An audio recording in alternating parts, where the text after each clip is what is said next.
ഖുർആനിൽ അള്ളാഹു മാതാപിതാക്കളെ കുറിച്ച് പറഞ്ഞത് 12-ലധികം തവണയാണ്. ആ ഒരു വിഷയത്തിൻ്റെ ഗൗരവം എത്രയാണ് എന്നത് ഈ ഒരൊറ്റ വസ്തുതയിൽ നിന്ന് നമുക്ക് മനസ്സിലാക്കാൻ പറ്റുന്നതേയുള്ളൂ. മാതാപിതാക്കളോടുള്ള കടമയെക്കുറിച്ച് സൂറത്ത് ഇസ്രായിൽ അല്ലാഹു സുബ്ഹാനഹു വ തആല വളരെ കൃത്യമായും വ്യക്തമായും നമുക്ക് പഠിപ്പിച്ചു തരുന്നത് കാണാം. അല്ലാഹു പറയാൻ, وَقَضَى رَبُّكَ أَلَّا تَعْبُدُوا إِلَّا إِيَّاهُ وَبِالْوَالِدَيْنِ إِحْسَانًا إِمَّا يَبْلُغَنَّ عِندَكَ الْكِبَرَ أَحَدُهُمَا أَوْ كِلَاهُمَا فَلَا تَقُل لَّهُمَا أُفٍّ وَلَا تَنْهَرْهُمَا وَقُل لَّهُمَا قَوْلًا كَرِيمًا. നിന്റെ റബ്ബ് നിനക്ക് വിധിച്ചിരിക്കുകയാണ്, അല്ലാഹുവിൻ്റെ വാക്കാണ്, അല്ലാ തഅബുദൂ ഇല്ലാ ഇയ്യാഹ്, അവനെയല്ലാതെ ആരാധിക്കാൻ പാടില്ല, അവനല്ലാതെ ഇബാദത്ത് നൽകാൻ പാടില്ല എന്ന് പടച്ച റബ്ബ് നിനക്ക് വിധിച്ചിരിക്കുകയാണ്. രണ്ടാമതായി പറയുന്ന വളരെ പ്രധാനപ്പെട്ട വിഷയം എന്താണ്? വബിൽ വാലിദൈനി ഇഹ്സാനാ, മാതാപിതാക്കൾക്ക് ഇഹ്സാൻ ചെയ്യണം, നന്മ ചെയ്യണം എന്നതാണ്.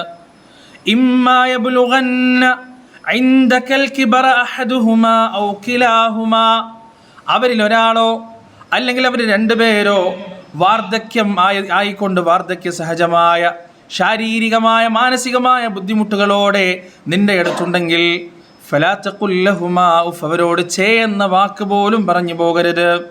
വലാ തൻഹർഹുമാ, അവരോട് കയർത്ത് സംസാരിക്കരുത്. വഖുൽ ലഹുമാ ഖൗലൻ കരീമാ, മാന്യമായ വാക്കുകൊണ്ട് മാത്രം അവരോട് സംവദിക്കുക. ഇത് പരിശുദ്ധ ഖുർആന്റെ കൽപ്പനയാണ്.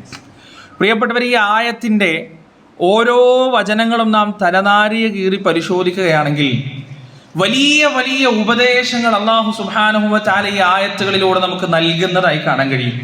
നോക്ക് നിങ്ങൾ, വഖദാ റബ്ബുക, നിന്റെ റബ്ബ് നിനക്ക് വിധിച്ചിരിക്കുന്നു എന്നാണ് പറഞ്ഞത്.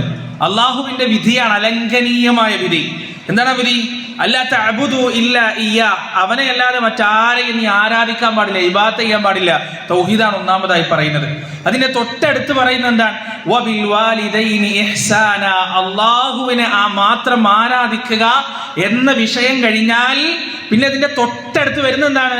മാതാപിതാക്കൾക്ക് നന്മ ചെയ്യുക, മാതാപിതാക്കൾക്ക് സുഹൃതം ചെയ്യുക എന്നതാണ്. എന്നാൽ അല്ലാഹു സുബ്ഹാനഹു വ തആല പറയാണ്, പ്രിയപ്പെട്ടവരെ, ഇമ്മാ യബ്ലുഗന്ന ഇൻദകൽ കിബറ അഹദുഹുമാ ഔ കിലാഹുമാ, ഉമ്മയോ അല്ലെങ്കിൽ ഉപ്പയോ അല്ലെങ്കിൽ ഉമ്മയും ഉപ്പയുമോ നിങ്ങളുടെ അടുത്ത് വാർദ്ധക്യം ബാധിച്ച അവസ്ഥയിലുണ്ടെങ്കിൽ, അവരെപ്പോഴും ബാക്കിയാവുകയാണെങ്കിൽ എന്ന് അല്ലാഹു സുബ്ഹാനഹു വ തആല പറഞ്ഞു വെക്കാൻ. പ്രിയപ്പെട്ടവരെ, നമ്മുടെ ഉമ്മയും ഉപ്പയും മാതാപിതാക്കള് വൃദ്ധരായത് വെറുതെ അല്ലല്ലോ. ഒരുപാട് പരിത്യാഗങ്ങളുടെ പരിസമാപ്തിയാണ് അവർക്ക് അല്ലാഹു നൽകിയ വാർദ്ധക്യം എന്ന് പറയുന്നത്. അവരുടെ ത്യാഗം യഥാർത്ഥത്തിൽ തുടങ്ങുന്നത് എപ്പോഴാണ്? നിങ്ങൾ ആലോചിച്ച് നോക്ക്. 3 ഇഞ്ച് നീളവും 2 ഇഞ്ച് വീതിയും 2.5 ഇഞ്ച് കനവുമുള്ള ഗർഭപാത്രത്തിൽ ആ ഒരു കുഞ്ഞിന്റെ ജീവൻ നാം വിട്ടത് തൊട്ട് തുടങ്ങുകയാണ് ഒരു ഉമ്മയുടെ ക്ലേശവും ത്യാഗവും പ്രയാസവും ബുദ്ധിമുട്ടുമെല്ലാം. ഗർഭപാത്രത്തിന്റെ നീളം എത്രയാണ്? 3 ഇഞ്ചാണ് സാധാരണഗതിയിൽ. 2 ഇഞ്ചാണ് അതിന്റെ വീതി, 2.5 ഇഞ്ചാണ് അതിന്റെ കനം. എന്നാൽ പുറത്തേക്ക് പ്രസവിച്ചു വരുന്ന ഒരു കുഞ്ഞിന്റെ നീളം എന്ന് പറയുന്നത്, വലുപ്പം എന്ന് പറയുന്നത് 18 മുതൽ 22 വരെ ഇഞ്ചാണ്. സാധാരണ ഒരു സ്ത്രീയുടെ ഗർഭപാത്രത്തിന്റെ എത്രയോ ഇരട്ടിയാണ് കുഞ്ഞു പുറത്തേക്ക് വരുമ്പോഴുള്ള അതിന്റെ വലുപ്പം എന്ന് പറയുന്നത്. അപ്പോ എന്താണ് സംഭവിക്കുക? ഈ ഗർഭപാത്രം മാറുമ്പോ കുഞ്ഞ് വളരും തോറും ഗർഭപാത്രം അതിനനുസരിച്ച് വികസിക്കാൻ, ഇത് വെറുതെ വികസിക്കല്ല, എണ്ണിയാലൊടുങ്ങാത്ത ശാരീരികമായ ക്ലേശങ്ങളുടെ, ബുദ്ധിമുട്ടുകളുടെ, പ്രയാസങ്ങളുടെ, മനംപിരട്ടലുകളുടെ, ഛർദിയുടെ ഒരു ഘോഷയാത്ര തന്നെയാണ് ഈ 9 മാസവും ചില്ലറ ദിവസവും എന്ന് പറയുന്നത്. അതൊരിക്കലും ഒരു പുരുഷനെ സംബന്ധിച്ചിടത്തോളം പറഞ്ഞ് മനസ്സിലാക്കാൻ സാധിക്കുന്നതിലും എത്രയോ അപ്പുറത്താണ്. ഈ ലേബർ റൂമിലേക്ക് കയറിയാലോ, പ്രസവ മുറിയിലേക്ക് കയറിയാൽ പ്രസവിക്കുന്ന സമയത്ത് ആത്മാഭിമാനവും പരിസരബോധവും മുഴുവനും നഷ്ടപ്പെട്ട് ഒരു പെണ്ണ് ആർത്ത് കരഞ്ഞു പോകുന്ന അത്രയും വേദനകൾ, ശരീരത്തിലെ സകല എല്ലുകളും ഒരുമിച്ച് നുറുങ്ങുമ്പോഴുണ്ടാകുന്ന വേദനയാണ് ഒരു ഉമ്മ ഉമ്മ ഒരു കുഞ്ഞിന് ജന്മം നൽകുമ്പോൾ ഉണ്ടാകുന്നത്. അതുകൊണ്ടാണ് അല്ലാഹു സുബ്ഹാനഹു വ തആല പറഞ്ഞത് ഹമലതുഹു ഉമ്മുഹു വഹ്നൻ അലാ വഹ്ൻ. അലാ വഹ്ൻ എന്ന് മാത്രമല്ല പറഞ്ഞത്, വഹ്നൻ അലാ വഹ്ൻ, വേദനക്ക് മേലെ വേദന, പ്രയാസത്തിന് മേലെ പ്രയാസം, ബുദ്ധിമുട്ടിന് മേലെ ഒരു ബുദ്ധിമുട്ട് കഴിയുമ്പോൾ വേറൊന്ന്, വേറെ ബുദ്ധിമുട്ട് കഴിയുമ്പോൾ വേറൊന്ന്. പ്രിയപ്പെട്ടവരെ, പ്രസവത്തോടുകൂടി അവസാനിക്കുന്നില്ലല്ലോ. ഒരു മനുഷ്യജീവിക്ക് എന്തെല്ലാം ആവശ്യങ്ങളുണ്ടോ ആ ആവശ്യങ്ങളിലെല്ലാം പരിധിയും പരിമിതിയും വരുന്ന ഒന്നാണ് ഒരു മാതാവാകുക എന്നത്. വിചാരിച്ചതുപോലെ ഭക്ഷണം കഴിക്കാൻ കഴിയില്ല, വിചാരിച്ചതുപോലെ ഉറങ്ങാൻ കഴിയില്ല, വിചാരിച്ചതുപോലെ യാത്ര ചെയ്യാൻ കഴിയില്ല, വിചാരിച്ചതുപോലെ ഒന്ന് ടോയ്ലറ്റിൽ പോലും പോകാൻ കഴിയാത്ത അവസ്ഥകളിലൂടെ കടന്നു പോകുന്നവരാണ് ഉമ്മമാരെന്ന് പറയുന്നത്. നിങ്ങൾ പലപ്പോഴും ഫ്ലൈറ്റ് യാത്രയിലൊക്കെ കണ്ടിട്ടില്ലേ, മക്കൾ അങ്ങോട്ട് കരച്ചിൽ തുടങ്ങും, 1-2 വയസ്സുള്ള ആളുകൾ മുഴുവൻ പ്രാകുന്നുണ്ടാവും. ഈ ഉമ്മയെ സംബന്ധിച്ചിടത്തോളം അനുഭവിക്കുന്ന മാനസിക സംഘർഷം എന്താണ്? ഒന്ന് ആളുകളുടെ കുത്തിയുള്ള നോട്ടവും കുത്തിപ്പറച്ചിൽ അനുഭവിക്കണം, അതോടൊപ്പം തന്റെ കുഞ്ഞിന് എന്താണ് പറ്റിയതെന്ന് അറിയാതെ അതിന്റെ ബേജാറ്. ഒരു പെണ്ണനുഭവിക്കുന്ന മാനസികമായ പ്രയാസം എത്രയാണ് പ്രിയപ്പെട്ടവരെ, അതൊന്നും ഒരു ഉമ്മാക്ക് ഇതുവരെ ഭാരമായി തോന്നിയിട്ടില്ല. ലോകത്ത് സകല പ്രകൃതി നിയമങ്ങളും മാറി നിൽക്കുന്ന ഏതെങ്കിലും ഒരിടമുണ്ടെങ്കിൽ അത് മാതൃഹൃദയം മാത്രമാണ്, മാതാവിന്റെ മനസ്സ് മാത്രമാണ് എന്ന് എത്രയോ പ്രസംഗങ്ങളിലൂടെ കേട്ടവരാണ്, എത്രയോ എഴുത്തുകളിലൂടെ വായിച്ചവരാണ് നമ്മൾ. 2011 ജപ്പാനിൽ സുനാമി ഉണ്ടായപ്പോ മാതൃത്വത്തിന്റെ ത്യാഗനിർഭരമായ മനസ്സിന്റെ അടയാളങ്ങൾ ലോകത്തിന്റെ പല ഭാഗങ്ങളിലും എത്രയോ തവണ അടയാളപ്പെടുത്തപ്പെട്ടിട്ടുണ്ട്. ജപ്പാനിൽ സുനാമി ഉണ്ടായപ്പോ പല നാടുകളും പട്ടണങ്ങളും സുനാമിയുടെ തിരമാലകൾ നക്കിത്തുടച്ചു കളഞ്ഞപ്പോ അവിടെ പ്രിയപ്പെട്ടവരെ, ആ സുനാമിയിൽ രക്ഷപ്പെട്ട ഒരു കുട്ടിയുടെ ചരിത്രം, ഒരു കുട്ടിയുടെ കഥ പത്രമാധ്യമങ്ങൾ എഴുതി വെക്കുന്നുണ്ട്. എന്താണ്? വീട്ടിലേക്ക് ആർത്തരച്ചു വരുന്ന തിരമാലകൾ വീട് തകർത്ത് തന്നെയും കുട്ടിയെയും എടുത്ത് മരണത്തിന്റെ പാളയത്തിലേക്കുള്ള സഞ്ചാരം തുടങ്ങിയപ്പോ തന്റെ കുട്ടിയുടെ ജീവൻ നഷ്ടപ്പെടാതിരിക്കുന്നതിന് വേണ്ടി തന്റെ തലക്ക് മുകളിലേക്ക് തന്റെ പൈതലിനെ ഉയർത്തിപ്പിടിച്ചുകൊണ്ട് ആ സുനാമിയുടെ വെള്ളത്തിനിടയിൽ പിടഞ്ഞു മരിച്ച ഉമ്മയുടെ കഥ. 2011 സുനാമിയുടെ വാർത്തകൾ വായിച്ചവർ വായിച്ചെറിഞ്ഞതാണ്. ആ വെള്ളത്തിനടിയിൽ ജീവൻ നഷ്ടപ്പെട്ട് ജീവവായുവിന് വേണ്ടി പിടയുമ്പോൾ പോലും ആ ഉമ്മയുടെ മനസ്സ്, ആ മാതാവിന്റെ മനസ്സ് കുഞ്ഞിനെ ഒന്ന് വിട്ടുകളയാം, അല്ലെങ്കിൽ കുഞ്ഞ് മരിക്കുന്നെങ്കിലും മരിച്ചോട്ടെ എന്നൊരു തീരുമാനം എടുത്തിട്ടില്ല എന്നതാണ് സത്യം. അവിടെയും അവസാനിച്ചില്ല. എത്ര സംഭവങ്ങളാണ് പ്രിയപ്പെട്ടവരെ. 2012 കൊളറാഡോയിൽ നടന്നൊരു വെടിവെപ്പ്. ആ വെടിവെപ്പിന്റെ സമയത്ത് ഒരു മാതാവ് ചെയ്തെന്താണെന്നറിയോ? ഏത് മാതാവ് അത് തന്നെയാണ് ചെയ്യുക. തുരുതുര ഒരു അക്രമി വെടിവെക്കുന്ന സമയത്ത് തന്റെ കുഞ്ഞിനെ മാറോട് ചേർത്ത് പിടിച്ചിട്ട് തന്റെ ശരീരത്തിന്റെ പിറകുവശം ആ വെടിതുപ്പുന്ന ആ തീയുണ്ടക്ക് മുന്നിലേക്ക് കാണിച്ചു കൊടുത്ത് തന്റെ മകനെ സംരക്ഷിച്ച ഒരു ഉമ്മയുടെ, ഒരമ്മയുടെ, ഒരു മാതാവിന്റെ കഥ പത്രമാധ്യമങ്ങളിലൂടെ വായിച്ചവരാണ് പ്രിയപ്പെട്ടവരെ നമ്മൾ. നമുക്കറിയാം, ഇന്നലകളിലെ അതിക്രൂരമായ ചരിത്രത്തിന്റെ സാക്ഷ്യമാണ് ഹോളോകോസ്റ്റ് എന്ന് പറയുന്നത്. ആ ഹോളോകോസ്റ്റിൽ സാക്ഷികളായ പല പിഞ്ചു പൈതങ്ങളും ജീവിച്ചിരിപ്പുണ്ടായിരുന്നു അടുത്ത കാലം വരെ. അവർ രക്ഷപ്പെട്ടത് എങ്ങനെയാണെന്നറിയോ? തങ്ങളുടെ ഉമ്മമാർ, സാധാരണക്കാരികളായ തങ്ങളുടെ മാതാക്കൾ, അവരുടെ പിഞ്ചു പൈതങ്ങളെ ടൂൾ ബോക്സുകളിലും മറ്റുമായി കടത്തി ഹോളോകോസ്റ്റിന്റെ ക്യാമ്പിന്റെ പുറത്തേക്ക് കടത്തുകയാണ്. പിടിക്കപ്പെട്ടാൽ അതിക്രൂരമായ അതിമാരകമായ വധശിക്ഷയ്ക്ക് വിധേയമാക്കും എന്ന് വ്യക്തമായി അവരറിഞ്ഞിട്ടും അങ്ങനെ പിടിക്കപ്പെട്ട മാതാക്കൾ മുൾവേലികളിലും പേപ്പട്ടികളുടെ കടികൊണ്ടും മാരകമായ വിഷവാതങ്ങൾ ശ്വസിച്ചും മരിക്കുന്നത് അവർ കണ്ടിട്ടും തങ്ങളുടെ മക്കൾ ജീവിക്കുമോ എന്നൊരു ചാൻസിന് വേണ്ടി, എന്നൊരു സാധ്യതക്ക് വേണ്ടി മക്കളെ ഒളിച്ചു കിടത്തിയ എത്രയോ മാതാക്കളുടെ ചരിത്രം കൊണ്ട് സമ്പന്നമാണ് പ്രിയപ്പെട്ടവരെ ഹോളോകോസ്റ്റ് എന്ന് പറയുന്നത്. ചൈനയിൽ സിച്ചുവാൻ എന്ന് പറയുന്ന പ്രദേശത്ത് 2008 ഒരു ഭൂകമ്പം ഉണ്ടായി. 100കണക്കിന് കെട്ടിടങ്ങൾ തകർന്ന് തരിപ്പണമായി, 100കണക്കിന് വീടുകൾ തകർന്ന് തരിപ്പണമായി.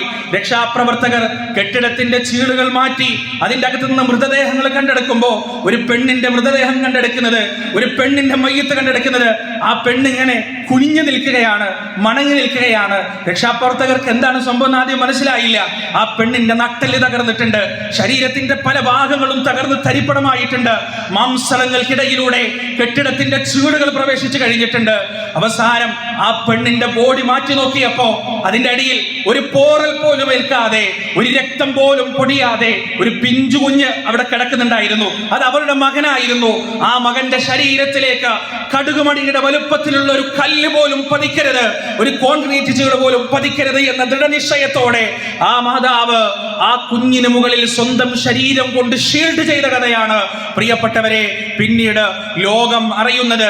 സിറിയയിലെ ആഭ്യന്തര യുദ്ധത്തിന്റെ സമയത്ത് അയാ ഹാഷിം എന്ന് പറയുന്ന ഒരു ഉമ്മയെ കുറിച്ച് നമ്മൾ കേട്ടതാണ്, വായിച്ചതാണ്. ഷെല്ലാക്രമണത്തിൽ തീച്ചൂളകളും കൂരമ്പുകൾ പോലെ വെടിയുണ്ടകളും ബോംബുകളും വന്നു പതിക്കുമ്പോ സ്വന്തം കുട്ടിയെ മാറോടണച്ചു ചേർത്ത് മരണം വരെ തന്റെ കുഞ്ഞിനെ സംരക്ഷിച്ച അയാ ഹാഷിം എന്ന് പറയുന്ന ഉമ്മയെ കുറിച്ച്, മാതാവിനെ കുറിച്ച് നമ്മൾ വായിച്ചതാണ്, അറിഞ്ഞതാണ്. എത്രയെത്ര കഥകളാണ് പ്രിയപ്പെട്ടവരെ, എത്രയെത്ര ചരിത്രങ്ങളാണ്. ഉമ്മ മാത്രമല്ല കേട്ടോ, ഉമ്മയുടെ കൂടെ വേറൊരാൾ കൂടിയുണ്ട്, വേറൊരു മനുഷ്യൻ കൂടിയുണ്ട്. നമ്മുടെ ഉമ്മമാർ 9 മാസം നമ്മൾ ഗർഭം ചുമന്നപ്പോ ഒരായുഷ്കാലം മുഴുവൻ തലയിൽ, ഉമ്മ വയറ്റിലാണ് ഗർഭം ചുമന്നതെങ്കിൽ ഒരായുഷ്കാലം മുഴുവൻ തലയിൽ നമ്മെ ഗർഭം ചുമന്ന ആളുടെ പേരാണ് ഉപ്പ എന്ന് പറയുന്നത്. ജീവിതത്തിലെ വലിയ ഭാരങ്ങൾ തോളിലേക്ക് എടുത്തു വെച്ചപ്പോ ചിരിക്കാൻ മറന്നുപോയവൻ, കൊഞ്ചാൻ മറന്നുപോയവൻ, കളിക്കാൻ മറന്നുപോയവൻ, രസം പറയാൻ മറന്നുപോയവൻ. അതുകൊണ്ട് പല ഉപ്പമാരും ഇന്ന് വരാന്തകളിൽ ഒറ്റപ്പെട്ട് കിടക്കുന്നു, വീടിന്റെ കോലായകളിൽ ഒറ്റക്കിരുന്ന് സമയം കളയുന്നു. ഉമ്മയും മക്കളും പലതും സംസാരിക്കുമ്പോ ഉപ്പക്കതിൽ വലിയ പങ്കില്ല. കാരണം ഉപ്പ ഒരു കർക്കശക്കാരനാണ്, ഉപ്പ ദേഷ്യം പിടിക്കുന്നവനാണ്, എന്തിനും വഴക്ക് പറയുന്നവനാണ്. കാരണം ആ മനുഷ്യൻ അതേ പറ്റുമായിരുന്നുള്ളൂ പ്രിയപ്പെട്ടവരെ.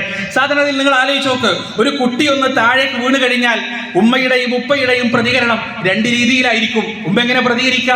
ഓടി വന്ന് കുട്ടിയെ വാരിയെടുത്ത് സാരില്ല മോനെ എന്ന് പറഞ്ഞ് തടവി കൊടുക്കും, ഉമ്മ വെക്കും. പക്ഷെ ഉപ്പയുടെ പ്രതികരണം പലപ്പോഴും അങ്ങനെ ആവണമെന്നില്ല. ഉപ്പ എന്താ ചെയ്യാ? നോക്കി നടന്നുവിടണം നിനക്ക്, ശ്രദ്ധിക്കേണ്ട നിനക്ക് എന്ന് പറഞ്ഞ് ശകാരിക്കും. ഉപ്പയുടെ മനസ്സിൽ വേവലാതി ഇല്ലാഞ്ഞിട്ടല്ല, പ്രയാസമില്ലാഞ്ഞിട്ടല്ല. പലപ്പോഴും ആ വേവലാതിയും പ്രയാസവും ബാപ്പമാര് പ്രകടിപ്പിക്കാറുള്ളത് നമ്മൾ ഉറങ്ങിക്കഴിഞ്ഞിട്ടായിരിക്കും.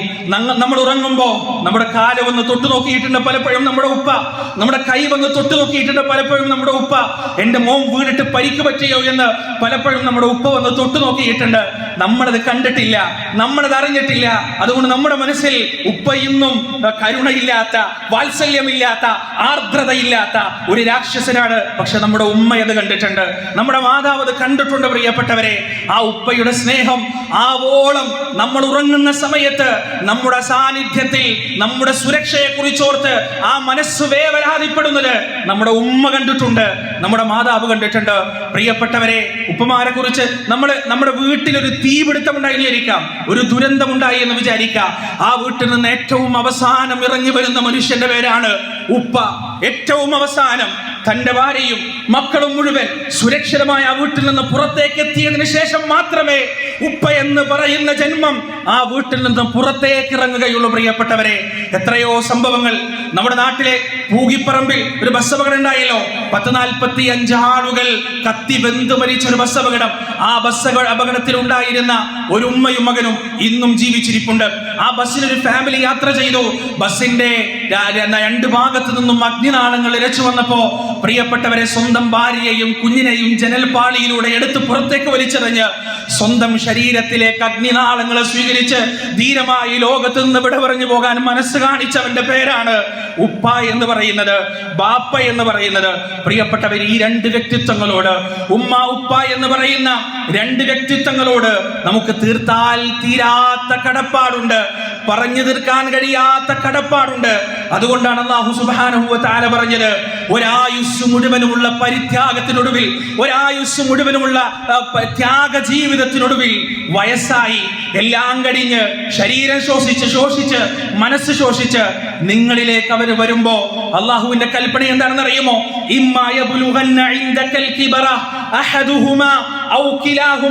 വൃദ്ധനോ വൃദ്ധയോ ആയി നിന്റെ ഉമ്മയോ ഉപ്പയോ നിന്റെ അടുത്തുണ്ടെങ്കിൽ അവർക്ക് നിന്റെ സ്റ്റാൻഡേർഡിനെ കുറിച്ച് അറിയില്ല, നിന്റെ ജീവിതത്തെ കുറിച്ച് അവർക്ക് അറിയില്ല, നിന്റെ സംഘടനയെ കുറിച്ച്, രാഷ്ട്രീയത്തെ കുറിച്ച്, നിന്റെ ബിസിനസിനെ കുറിച്ച്, നിന്റെ ചങ്ങാതിമാരെ കുറിച്ച്, ലോകത്തെ കുറിച്ച് ഇതൊന്നും അവർക്കറിയില്ല. അവരുടെ പെരുമാറ്റം ഒരു പക്ഷേ വളരെ പരുഷമായി മാറിയേക്കാം, വളരെ വിചിത്രമായ രീതിയിൽ അവർ സംസാരിച്ചേക്കാം, വളരെ വിചിത്രമായ രീതിയിൽ അവർ നിന്നെ വഴക്ക് പറഞ്ഞേക്കാം. പക്ഷേ എന്തൊക്കെ പറഞ്ഞാലും, എത്ര തെറി പറഞ്ഞാലും, എത്ര വഴക്ക് പറഞ്ഞാലും, എത്ര വൃത്തികെട്ട സ്വഭാവം കാണിച്ചാലും ആ മാതാവിനോ പിതാവിനോ എതിരെ എന്ന വാക്ക് പറയാൻ പോലുമുള്ള അവകാശം നിനക്കില്ല എന്ന് ലോകത്തിന്റെ രക്ഷിതാവാണ് കൽപ്പിച്ചത്.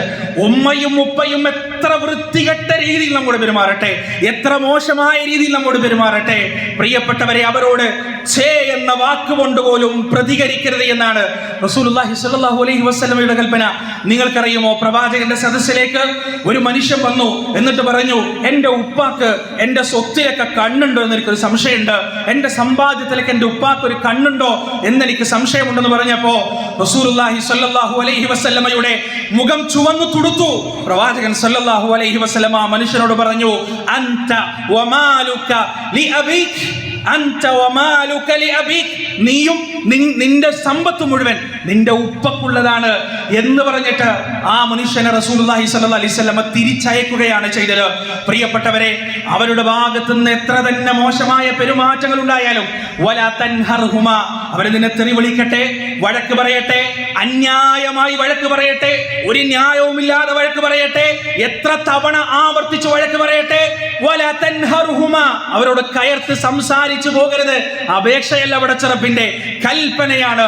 വഖുൽ ലഹുമാ ഖൗലൻ കരീമ, നിന്റെ തൊള്ള, നിന്റെ വായ നിന്റെ ഉമ്മയുടെയും ഉപ്പയുടെയും മുന്നിൽ നീ തുറക്കുന്നുണ്ടെങ്കിൽ മാന്യമായ, സഭ്യമായ, ബഹുമാനത്തോടുകൂടിയുള്ള വാക്കുകൾ കൊണ്ട് മാത്രമേ നീ സംസാരിക്കാവൂ എന്ന അള്ളാഹുവിന്റെ കർക്കശമായ കൽപ്പനയാണ്. എന്നിട്ട് അള്ളാഹു സുബ്ഹാനഹു വ തആല പറഞ്ഞ എന്താണ്? ഇത്രയൊന്നും പോരാ, ഇത്രയൊന്നും പോരാ, ഛേ എന്ന് പറയരുത്, കയർക്കരുത്, നല്ല സംസാരം മാത്രം സംസാരിക്കരുത്, ഇത്രയും പോരാ. എന്നിട്ട് ഒന്നുകൂടെ വേണമെന്നറിയോ? വഖ്ഫിദ് ലഹുമാ ജനാഹദ്ദുല്ലി മിനർ റഹ്മ, വഖ്ഫിദ് ലഹുമാ ജനാഹദ്ദുല്ലി മിനർ റഹ്മ, താഴ്മയുടെ ചിറകുകൾ നീ അവർക്ക് വിരിച്ചു കൊടുക്കണം. നീ അവരുടെ മുന്നിൽ പണക്കാരനല്ല, നീ അവരുടെ മുന്നിൽ രാഷ്ട്രീയ നേതാവല്ല, നീ അവരുടെ മുന്നിൽ ബിസിനസ്സുകാരനല്ല, നീ അവരുടെ മുന്നിൽ നിന്റെ ഒരു സ്റ്റാറ്റസും അവരുടെ മുന്നിൽ നിനക്കില്ല. അവരുടെ മുന്നിൽ നീ താഴ്മയുടെ ചിറകുകൾ വിരിച്ചു കൊടുക്കണം. വഖുൽ, എന്നിട്ട് നീ പറയുകയും ചെയ്യണം, റബ്ബിർഹംഹുമാ കമാ റബ്ബയാനി സഗീറാ, അല്ലാഹുവേ, എന്റെ ഉമ്മാക്കും ഉപ്പാക്കും നീ കരുണ ചെയ്യണം റബ്ബേ. ഏതുപോലെ അവരെന്റെ ചെറുപ്പത്തിൽ ഏത് രീതിയിലാണോ കരുണ ചെയ്തത്, അവരെന്റെ ശൈശവത്തിൽ ഏത് രീതിയിലാണോ എന്നെ കൊണ്ടു നടന്നത്, അതുപോലെ അവർക്ക് നീ കരുണ ചെയ്യണേ റബ്ബേ, അവർക്ക് നീ വാത്സല്യം നൽകണേ റബ്ബേ എന്ന് പ്രാർത്ഥിക്കുകയും ചെയ്യണം. ഇതിന്റെ അർത്ഥം എന്താണ്? ഉമ്മാനോടും ഉപ്പാനോടും കാണിക്കുന്നത് കേവലം അഭിനയം ആവാൻ പാടില്ല, ഹൃദയത്തിന്റെ ഉള്ളിൽ തന്നെ ഇതൊക്കെ കാണിക്കണം. എന്നിട്ട് ആ ഹൃദയത്തിൽ നിന്ന് ഉമ്മക്കും ഉപ്പക്കും വേണ്ടി ആത്മാർത്ഥമായി ദുആ ചെയ്യുകയും ചെയ്യണമെന്നാണ് അല്ലാഹു സുബ്ഹാനഹു വ തആല വ്യക്തമായി നമുക്ക് പറഞ്ഞു തരുന്നത്. പ്രിയപ്പെട്ടവരെ, മാതാപിതാക്കളുടെ വിഷയത്തിൽ 3 കാര്യങ്ങൾ വളരെ നിർബന്ധമായി നാം സൂക്ഷിക്കേണ്ടതുണ്ട്. ഒന്നാമത്തത് അവരുടെ ദുആ തള്ളപ്പെടില്ല ഒരിക്കലും. അല്ലാഹു സുബ്ഹാനഹു വ തആല അവഗണിക്കില്ല. നിങ്ങൾ കേട്ടിട്ടില്ലേ, മൂസാ നബി അലൈഹി സ്വലാത്തു വസ്സലാമിനെ അദ്ദേഹത്തിന്റെ ഉമ്മ പ്രസവിച്ചപ്പോ ആ ഉമ്മ പടച്ചോന്റെ മുന്നിൽ ഹൃദയം പൊട്ടി പ്രാർത്ഥിച്ചതാണ്, റബ്ബേ എന്റെ കുഞ്ഞിനെ രക്ഷിക്കണേന്ന്. അല്ലാഹ് മറുപടി കൊടുത്തു. സ്വേച്ഛാധിപതിയായ ഫിർഔന് സർവ്വസന്നാഹം ഉണ്ടായിട്ടും മൂസാ നബി അലൈഹി സ്വലാത്തു വസ്സലാമിന്റെ രോമത്തിൽ തൊടാൻ കഴിഞ്ഞിട്ടില്ല. എന്താ കാരണം? ആ ഉമ്മയുടെ പ്രാർത്ഥനയാണ്, മാതാവിന്റെ പ്രാർത്ഥനയാണ്. അതേ സമയം പ്രിയപ്പെട്ടവരെ, ഇത്രയും സന്നാഹങ്ങൾ ഉണ്ടായിട്ടും അല്ലാഹു ഒരു ഉമ്മയുടെ പ്രാർത്ഥനയാൽ മൂസാ നബിയെ രക്ഷിച്ചു. അതേ സമയം സദാസമയവും അല്ലാഹുവിനെ ഇബാദത്ത് ചെയ്ത്, അല്ലാഹുവിനെ തസ്ബീഹ് ചെയ്ത് നിസ്കരിച്ച് കഴിഞ്ഞുകൂടിയ ജുറൈജ് എന്ന് പറയുന്ന മനുഷ്യൻ ഉമ്മ 3 വട്ടം വിളിച്ചിട്ട് വിളിക്കുത്തരം നൽകാത്തത് കൊണ്ട് മനസ്സിന് ചെറിയൊരു പ്രയാസം തോന്നി, ബുദ്ധിമുട്ട് തോന്നി. ആ ബുദ്ധിമുട്ടിന്റെ അനുരണനം ജുറൈജിന്റെ ജീവിതത്തിൽ തന്നെ കണ്ടു. അത്രയും പരിശുദ്ധമായ ജീവിതം നയിച്ച ജുറൈജ് മരണത്തിന് മുന്നേ ഒരു വേശ്യയുടെ ആരോപണം. ആ വേശ്യ എന്താ പറഞ്ഞത്? ജുറൈജ് ഞാനുമായി വ്യഭിചരിച്ചു എന്ന ഒരു വേശ്യ, നാട്ടിൽ ആരും വെറുക്കുന്ന, മാന്യന്മാര് മുഴുവനും വെറുക്കുന്ന ഒരു വേശ്യ. ആ വേശ്യ പറയാണ്, ഈ പരിശുദ്ധി നടിക്കുന്ന ജുറൈജ് ഞാനുമായി വ്യഭിചാരത്തിൽ ഏർപ്പെട്ടിട്ടുണ്ട് എന്ന ആരോപണം കേട്ടിട്ടാണ് ജുറൈജ് മരണപ്പെട്ടു പോയത്. നിങ്ങൾ ആലോചിച്ച് നോക്ക്, ആ ഒരു ആരോപണം കാരണം അദ്ദേഹത്തിന്റെ കുടിൽ തകർക്കപ്പെട്ടു, അദ്ദേഹത്തിന്റെ മിഹ്റാബ് തകർക്കപ്പെട്ടു. പക്ഷെ അദ്ദേഹത്തിന്റെ അഭിമാനം അല്ലാഹു തിരിച്ചു കൊടുത്തു. ഇത്രയേറെ അല്ലാഹുവിനോട് അടുത്ത മനുഷ്യനായിട്ടും ഒരു ഉമ്മ എന്താ തെറ്റ് ചെയ്തത്? അദ്ദേഹം ഒന്നും ചെയ്തിട്ടില്ല, ഒരു തെറ്റും ചെയ്തിട്ടില്ല. നിസ്കരിക്കുന്ന സമയത്താണ് ഉമ്മ വിളിച്ചത്, മറുപടി കൊടുക്കാൻ മനഃപൂർവ്വമല്ല. പക്ഷെ ആ ഉമ്മയുടെ മനസ്സ് വേദനിച്ചു, പ്രയാസപ്പെട്ടു. അതിന്റെ മറുപടി അല്ലാഹു സുബ്ഹാനഹു വ തആല നൽകുകയും ചെയ്തു. അതുകൊണ്ട് എൻ്റെ പ്രിയപ്പെട്ടവരെ, മാതാപിതാക്കളുടെ പ്രാർത്ഥന അത് ശ്രദ്ധിക്കുക, സൂക്ഷിക്കുക. അത് നിങ്ങൾക്ക് അനുകൂലമാണെങ്കിൽ ജീവിതത്തിൽ എന്തൊക്കെ പ്രതിസന്ധികൾ ഉണ്ടായാലും അത് നിങ്ങൾ മറികടക്കും. അത് നിങ്ങൾക്ക് പ്രതികൂലമാണെങ്കിൽ ജീവിതത്തിൽ എന്തൊക്കെ സൗഭാഗ്യങ്ങളുണ്ടെങ്കിലും ആ സൗഭാഗ്യങ്ങളൊന്നും ഒരിക്കലും നിങ്ങൾക്ക് ഉപയോഗപ്പെടാൻ പോകുന്നില്ല, ഉപകാരപ്പെടാൻ പോകുന്നില്ല. രണ്ടാമത്തത് അവരുടെ കണ്ണീരാണ് പ്രിയപ്പെട്ടവരെ. മാതാപിതാക്കളുടെ കണ്ണീര് ഈ പ്രപഞ്ചത്തിലെ ഏറ്റവും അപകടകരമായ ഒന്നാണ് മാതാപിതാക്കളുടെ കണ്ണീരെന്ന് പറയുന്നത്. അതിനേക്കാൾ അപകടം പിടിച്ച വേറൊന്നില്ല കേട്ടോ.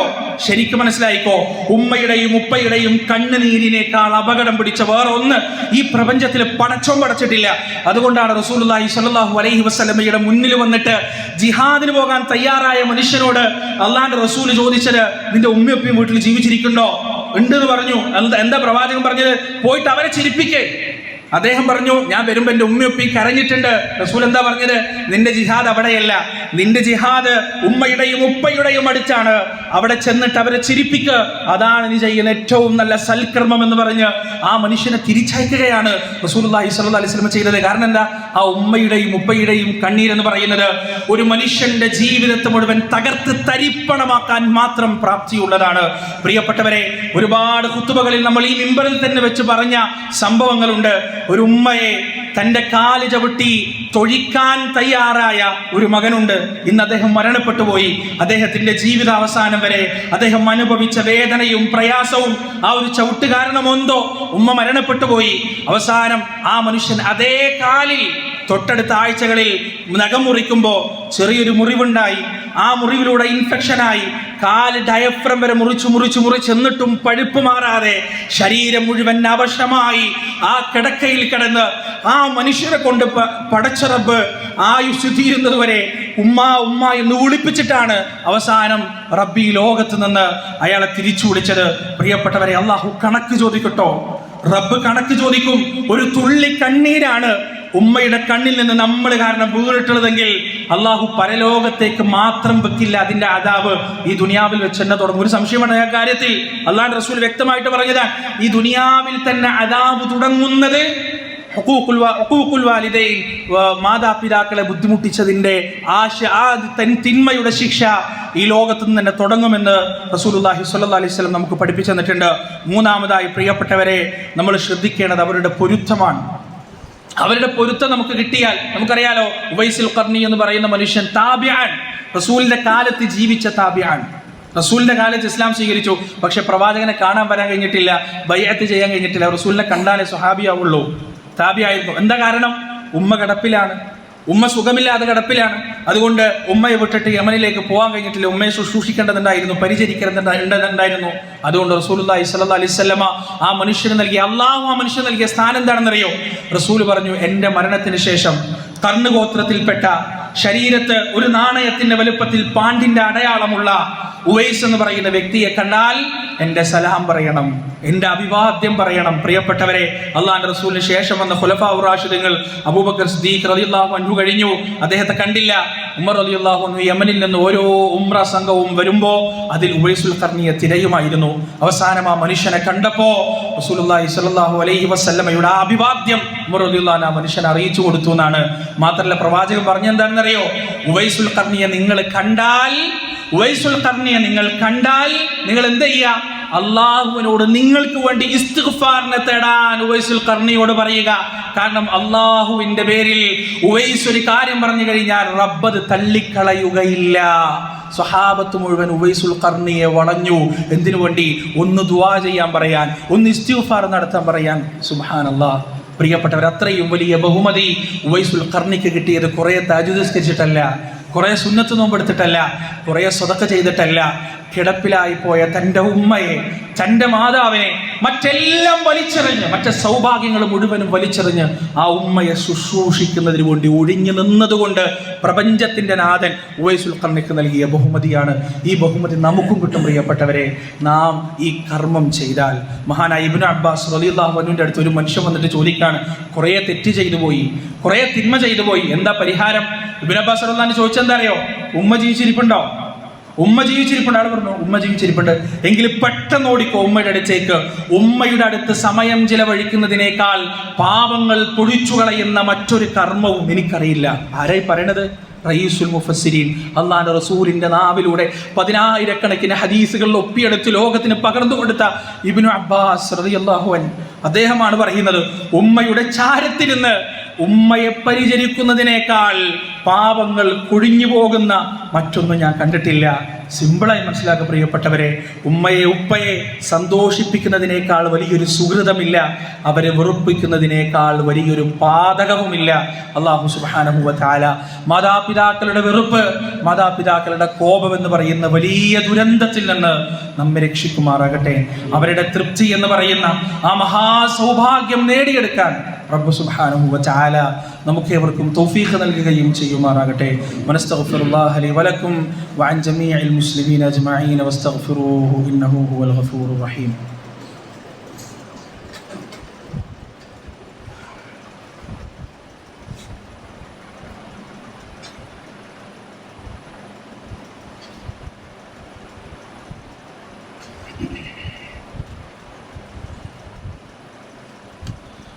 الحمد لله رب العالمين والعاقبة للمتقين فلا عدوان إلا على الظالمين ونشهد أن لا إله إلا الله وحده لا شريك له ونشهد أن محمدا عبده ورسوله أرسله بالهدى ودين الحق ليظهره على الدين كله ولو كره المشركون يا أيها الذين آمنوا اتقوا الله حق تقاته ولا تموتن إلا وأنتم مسلمون اللهم صل على محمد وعلى آل محمد.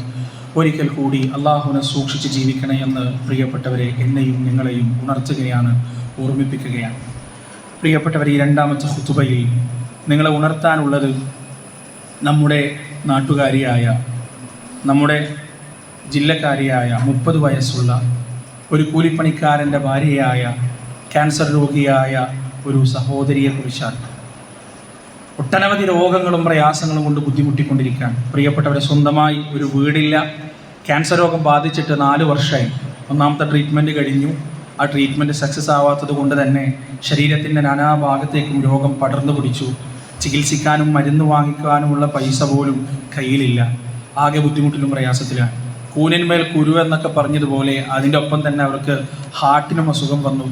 ഒരുപാട് പ്രയാസങ്ങൾ, ഒരുപാട് ബുദ്ധിമുട്ടുകൾ. എന്തുകൊണ്ടും നമ്മുടെ സഹായത്തിന് അർഹയാണ് അവർ. പ്രിയപ്പെട്ടവരെ, നമ്മളൊക്കെ കൈയൊഴിഞ്ഞാൽ അവരുടെ മുന്നിൽ പിന്നെ ഒറ്റ വഴി മാത്രമേ ഉള്ളൂ. മെല്ലെ മെല്ലെ ശരീരത്തെ തീർത്തുകൊണ്ടിരിക്കുന്ന ആ ക്യാൻസർ രോഗത്തിലൂടെ മരണത്തിന് കീഴ്പ്പെടുക, മരണത്തിന് അടിമപ്പെടുക എന്ന്.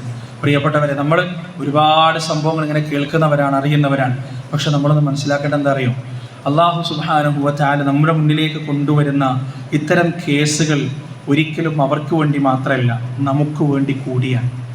ഒരു 2, 3, 4 വർഷത്തിനപ്പുറം ഒരുപക്ഷെ നമ്മയോ നമ്മുടെ കുടുംബത്തെയോ എന്തെങ്കിലും വലിയൊരു രോഗം കാത്തിരിക്കുന്നുണ്ടാവാം, അപകടം കാത്തിരിക്കുന്നുണ്ടാവും. ആ രോഗത്തിൽ നിന്നും അപകടത്തിൽ നിന്നും നമുക്ക് രക്ഷപ്പെടാനുള്ള പഴുതുകളാണ് സഹായിക്കാനുള്ള ഇത്തരം അവസരങ്ങൾ. നമ്മൾ പലപ്പോഴും എന്താ നോക്കുക, 1000 രൂപ കൊടുത്താൽ അത് പോയി, 10,000 രൂപ കൊടുത്താൽ അത് പോയി. അതല്ല, ആ 10,000-ഓ 20,000-ഓ 30,000-ഓ 50,000-ഓ നമ്മൾ കൊടുക്കുന്നതിലൂടെ ഒരുപക്ഷെ നമുക്ക് അല്ലാഹു സുബ്ഹാനഹു വ തആല ഒഴിവാക്കി തരുന്നത് വലിയ ലക്ഷക്കണക്കിന് രൂപ ചിലവുള്ള ഒരു രോഗമായിരിക്കാം, അല്ലെങ്കിൽ അപകടമായിരിക്കാം. ഓരോ സഹായത്തിന് കൈനീട്ടുന്ന ഓരോ കൈകളും നമുക്കുള്ള അവസരമാണ്. നമ്മിലേക്ക്, നമ്മുടെ കുടുംബത്തിലേക്ക് വരുന്ന അപകടങ്ങളെ തട്ടി മാറ്റാനുള്ള അവസരം. അതുകൊണ്ട് പ്രിയപ്പെട്ടവരെ, ഇത്തരം സഹായം നീട്ടുന്ന കൈകളെ നിസാരമായി കാണാതിരിക്കുക. അവർക്ക് കൊടുക്കുന്നതിന് നമുക്കൊരു മടിയില്ലാതിരിക്കുക. നമ്മൾ കൊടുത്തു കഴിഞ്ഞാൽ കുറഞ്ഞു പോകുമെന്ന ചിന്തയില്ലാതിരിക്കുക. റസൂൽ പറഞ്ഞില്ലേ, ദാനം ചെയ്താൽ ഒരിക്കലും സമ്പത്ത് നഷ്ടപ്പെടൂല, കുറയുകയും ചെയ്യില്ല. അത് ഏതർത്ഥത്തിലാണ് പ്രവാചകൻ പറഞ്ഞത്? നമുക്ക് വരാനിരിക്കുന്ന പലതും നമ്മിൽ അല്ലാഹു സുബ്ഹാനഹു വ തആല തട്ടി മാറ്റിക്കളയും. അതുകൊണ്ട് പ്രിയപ്പെട്ടവരെ, പിടിച്ചു വെച്ച പണം ഒരാൾക്കും ഇന്ന് വരെ ജീവിതത്തിൽ ഉപകാരപ്പെട്ടിട്ടില്ല കേട്ടോ, ഉപകാരപ്പെടില്ല. ഇത്തരത്തിലുള്ള സഹായങ്ങൾക്ക് വേണ്ടി ആളുകൾ വരുമ്പോൾ കൊടുക്കാനുള്ള മനസ്സുണ്ടോ, അള്ളാഹു നിങ്ങളോടൊപ്പം ഉണ്ടാവും, നിങ്ങളുടെ കൂടെ ഉണ്ടാവും. അതുകൊണ്ട് ഈ സഹോദരിയെ സ്നേഹിക്കണോ, സഹായിക്കണോ, വേണ്ടയോ എന്ന് നമുക്ക് തീരുമാനിക്കാം. 10 റുപ്യയും 20 റുപ്യയും 50 റുപ്യ ഇട്ടിട്ട് ഈ ഒരു സംഗതിയെ ഒഴിവാക്കണോ എന്ന് നമുക്ക് തീരുമാനിക്കാം. അതല്ല, എന്നാൽ കഴിയുന്ന പരമാവധി ഇതാണ്. ഈ കൂട്ടത്തിൽ ഈ മുന്നിലിരിക്കുന്ന ചെറിയ മക്കൾക്ക് പോലും ഒരു 10 റുപ്യ ഇടാന്ന് പറഞ്ഞ വലിയ പ്രയാസമൊന്നും ആയിരിക്കില്ലല്ലോ, അല്ലെ? അതുകൊണ്ട് നമ്മൾ കൊടുക്കുമ്പോൾ എന്നാൽ കഴിയുന്ന പരമാവധി ഇതാണെന്ന് എൻ്റെ മനസ്സ് ബോധ്യപ്പെടണം, എൻ്റെ മനസ്സാക്ഷി ബോധ്യപ്പെടണം. ആ രീതിയിൽ കൊടുക്കാൻ കഴിഞ്ഞാൽ പ്രിയപ്പെട്ടവരെ അള്ളാഹുവിൻ്റെ സഹായം നമുക്കുണ്ടാവും. അതുകൊണ്ട് 2, 3, 4 ലക്ഷം രൂപയൊക്കെ ആ സഹോദരിയുടെ ചികിത്സയുമായി ബന്ധപ്പെട്ട ആവശ്യമുണ്ട്. അതുകൊണ്ട് ഈ കൂട്ടത്തിൽ അവരുടെ ചികിത്സ മുഴുവൻ ഏറ്റെടുക്കാൻ കഴിയുന്ന ആരെങ്കിലും ഉണ്ടെങ്കിൽ അങ്ങനെ ഏറ്റെടുക്കുക. അതൊരിക്കലും നഷ്ടമാവില്ല. അതല്ല, നിങ്ങൾ ഇവിടെ നിന്ന് ഇറങ്ങുമ്പോൾ ബക്കറ്റും കൊണ്ട് ഞങ്ങൾ ആരെങ്കിലുമൊക്കെ നിൽക്കുന്നുണ്ടാവും, നിങ്ങൾ പരമാവധി സഹായിക്കുക, കഴിവിൻ്റെ പരമാവധി സഹായിക്കുക. അള്ളാഹു സുബ്ഹാനഹു വ തആല ഇത്തരം മാരക രോഗങ്ങളിൽ നിന്ന് നമ്മെയും നമ്മുടെ കുടുംബത്തെയും രക്ഷിക്കുമാറാകട്ടെ. അതോടൊപ്പം പ്രിയപ്പെട്ടവരെ, നമ്മുടെ ഈ പള്ളിയുടെ ഒരു പ്രധാനിയായിരുന്ന നമുക്കെല്ലാം അറിയുന്ന അസീസ്, അദ്ദേഹത്തിൻ്റെ ഭാര്യ അസുഖമായി കുറച്ച് സീരിയസ് ആയി കിടപ്പിലാണ്. എല്ലാവരും അവർക്ക് വേണ്ടി ദുആ ചെയ്യുക.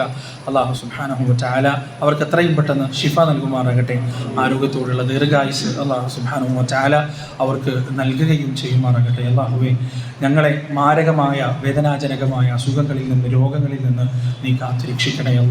അള്ളാഹുവേ, ലോകത്തിൻ്റെ പല ഭാഗങ്ങളിൽ നിന്നും കൊല്ലപ്പെട്ടുകൊണ്ടിരിക്കുന്ന, അവകാശങ്ങൾ ഹനിക്കപ്പെട്ടുകൊണ്ടിരിക്കുന്ന ഞങ്ങളുടെ സഹോദരങ്ങൾക്ക് നീ നീതിയും ന്യായവും നൽകണേ. اللهم اعز الاسلام والمسلمين واذل الشرك والمشركين. اللهم اغفر للمؤمنين والمؤمنات والمسلمين والمسلمات الاحياء منهم والاموات انك مجيب الدعوات يا قاضي الحاجات. ربنا ظلمنا انفسنا وان لم تغفر لنا وترحمنا لنكونن من الخاسرين. ربنا آتنا في الدنيا حسنة وفي الآخرة حسنة وقنا عذاب النار. ربنا تقبل منا إنك أنت السميع العليم وتب علينا إنك أنت التواب الرحيم. وصلى الله على نبينا محمد وعلى آله وأصحابه ومن تبعهم بإحسان إلى يوم الدين.